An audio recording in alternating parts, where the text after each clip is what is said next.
Welcome to the Creative Play and Podcast Network. Join us as we share our favorite RPGs, one-shot games, tabletop games, reviews, and convention panels. Sit back and enjoy the show.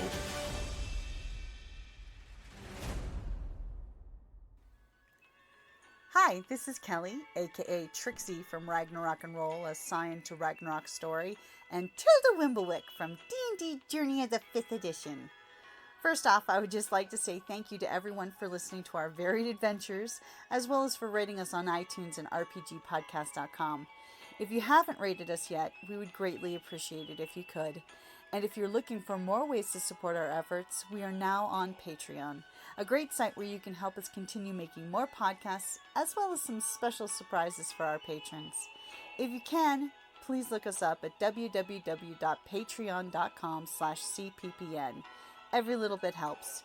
And again, thank you for listening.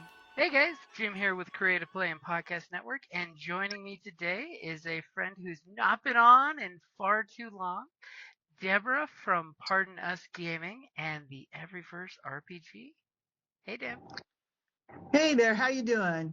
I'm doing great. This August is #RPGaDay, and we're getting to talk all about our fun and geeky gaming goodness and all the things we love. And today is August the 16th, which is RPG that is quick to learn.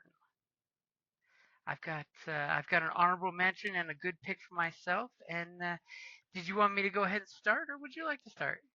Oh, no, you go ahead, please. Okay, so for my pick for the 16th is going to be Dragonbane RPG, because most of my gaming circle and group knows D&D, of whether it's AD&D all the way through 5th edition, and Dragonbane RPG is basically D&D but roll under. So if you've ever played any rendition of D&D, you can play Dragonbane. And I do think, number crunching wise, it's easier to know what the target number is, like in Cipher System or Numenera, which is one of my honorable mentions, but it's more crunchy. Of just, I have to roll a d20 and go under that number or less. So it makes it a really quick one for newbies to pick up in the game. Because I know a lot of folks that are big number crunchers, but I know a lot of folks that are not number crunchers. So knowing what the number is you got to hit and rolling under, and knowing that a 1 is basically a crit success and a 20 is a crit fail, makes it as a really easy system to pick up. And quick to learn is definitely a good thing. So Debra, what are you going to go for? Well, mine would have to be a game that I'm putting out in my late husband's honor, Everyverse RPG. It's pretty quick to learn as well. We have one method. I'm sorry? It definitely is quick to learn. Oh, thank you. We have one method to resolve all actions where you have basically a statement of what the person is going to try to do, and then what skill they're going to apply, or character attribute they're going to apply. And then you roll 4d10 and look it up in a table, and that table gives you the score anywhere from 69 to 129. And if you roll also on that statement of what you're trying to do and what you're trying to resolve, you have modifiers as well. So all of that and the modifiers gives you a score, and you can then roll the 4d10. You roll under that, then you succeed at whatever you're trying to do. And it also has character attributes that are based on the bell curve, which is the IQ scale. 100 is the average for a population. And so we usually just have the game master set a quality score. That's the most encompassing score, and somewhere usually around 100 to 120, something like that. And then you can focus on mind or body and distribute that score down through different layers of the attributes. And you can shift up to 10 points between sets of scores. so that you can focus more on the mind or on the body. It's an agnostic system, so you can play any scenario that you want. Oh yeah, it's fantastic for slotting in whatever story, genre, or setting you want. Boom, you go right into it with the source books that you've got. Covers every setting you can go for on it. But I do like the way the system has the specific or general. So that way, if you don't have the specific skill, you can go back to the general ability versus the actual drill down skill in case your character specializes in something, which is a great system. Yes, we do have skill cascades, like you mentioned. And so if you want to be a pilot, you can focus all the way down into, a specific type of aircraft if you want, or if you just happen to run into a situation where you need to pilot an unfamiliar aircraft, then you can go back up levels and use the skill at a more general level. I remember in our playthrough that one time we tried to fly a helicopter with no skill. We tried, we did not succeed. Yeah, you can always try, right? Yep, and it gives a great backdrop to the you can always try, pick a mind or body and go for something, whether it's are you sure you can do this? No, but we're gonna try. Indeed. That's how I feel like I've spent the last year in my job. Deb, you want to do this? Sure, I'll try. It's a good thing you have a great mind skill. That's all I'm saying. Yes, I think that I do still have a good mind skill. Yes, thank you. And so yes, I'm promoting it and finishing it up for my late husband, and he never got the chance to see it published when he was still alive before cancer took him. So I wanted to do it in his honor and get it out there because it's such good work. He did such an amazing job with it. Oh, heck yeah. I mean, and such, just like in the, you know, setting book, it gives you the options of here's a galaxy and here's a huge, massive timeline of that galaxy. Where do you want to play? Yes, the future history. Yep. And so yes, it has some adventure ideas in there as well as a description of each of the eras, like cyberpunk, imperial era, and so forth. And has an adventure like in the mid era, and then has one at the end of the era as a transition point into the next one.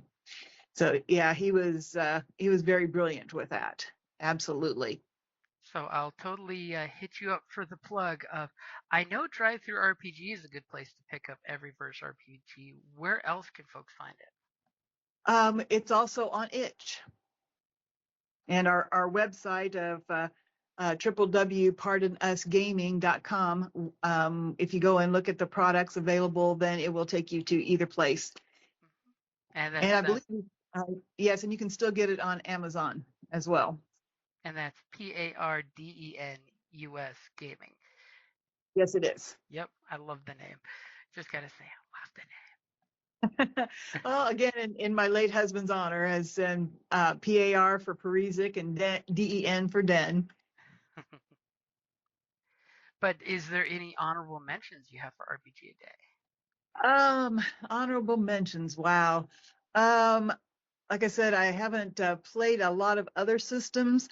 I would probably have to go with a D&D early version or maybe a Traveler.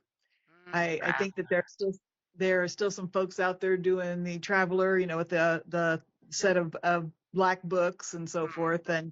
And I know that when we would do some adventures, Den would use some of that as some of the source material that he was using for building. Oh yeah, Building the world. But I just want to clarify that he didn't steal anything and put in the books. That he would just use it for our local campaigns on occasion. Traveler makes for great reference material. Yeah, I'm very envious of these folks who have had so much development, and I'm hoping to actually start building a world book too for ours. Awesome. But yeah, I thought Traveler was really good. Yeah, Traveler is very, very deep and in depth. And they put a lot of time into the material alone on that one. They apparently have a very good Reddit channel, but I'm not a big Reddit person, so I've No, nor am I. I haven't been out there in ages. I was doing the RPG channel, and I just don't have time to keep up with all of the different social media. I'm sorry to say. Yep, I try to focus on what I can and the stuff I can't. I have gamers and friends that I'm like, okay, so what's going on over there? Give me the skinny. Yes, absolutely. Ain't got no I'm time for that Reddit. Yeah, I try to keep up on Discord um, and not Twitter, as I like to call it, and uh, and some on Facebook. But I think I spend most of my time on Twitter, looking at the TTRPG community and seeing what they have out there. And it's pretty robust, even though a few people complain about the platform and some of the That's fine. content on the platform. Yep, because And it's always a mixed bag of nuts. yeah, then I have a hopefully building presence on Instagram. What is Pardon Us Gaming's Instagram channel? There are actually two. I think Facebook, when I had a social media manager for a while, I think when he started up, it created because you can use Meta Suite, Business Suite, and you can set things up in that on Facebook, and then it will connect to Instagram. So there's an Everyverse RPG page, and then there's an Everyverse.RPG page. And so I've been posting to both. All right, great. Hopefully, folks can find you over there and jump on the post chain, because the more we build community, which I'm totally going to drop, that's totally the prompt for tomorrow's, which is the engaging RPG community. Ah, very good. Yes. I really do like the community over on not Twitter. And well, I think X is a stupid name for it. I'm sorry. X is not the best name. No, it really isn't. And so I love that we can support each other, because trying to build these things is challenging, and it's good to know that there are people out there that are your tribe, basically. And you really do have to find your tribe, because once you do, then you know your people. And once you find your people, you can share ideas, you can share comments, you can share best practices to continue things. And Mm-hmm. Community is like the important piece of RPGs, whether you're playing online or you're playing in person. It's a community game. It's not any one person's game when you're at the gaming table. It's the tribes, It's our Right. stories. Yeah, I love that I can take one of my demo scenarios and have it play 10 places, and every story is different. It's even though I've got a plan in place and I got the notes, everybody, it's that table's a story. Mm-hmm. And it's been so cool to see that everywhere, from taking this to Gen Con and to the local game shops. And so, in fact, I'm continuing the story this afternoon at one of the local game shops, and very much looking forward to it. I hope you have an awesome game session. And Debra, thank you for joining us for RPG Day, and I hope I can get our schedules to work out so we can hook up for another session of RPG Day before the month is out. Oh, that'd be great. I would love that. All right, I'm going to go ahead and say that's probably a good place to wrap it up there and let you head off to your game session, and you have a great afternoon. Thank you so much, and you too. All right, see you around. Okay, bye-bye. Bye. Thank you for listening to the Creative Play-In Podcast Network. If you enjoyed our show, please check out D&D Journey of the 5th Edition and Ragnarok Enroll a Scion Hero to Ragnarok Story. Also, check out our Patreon page for more content and behind-the-scenes things, as well as joining us for a one-shot game or two.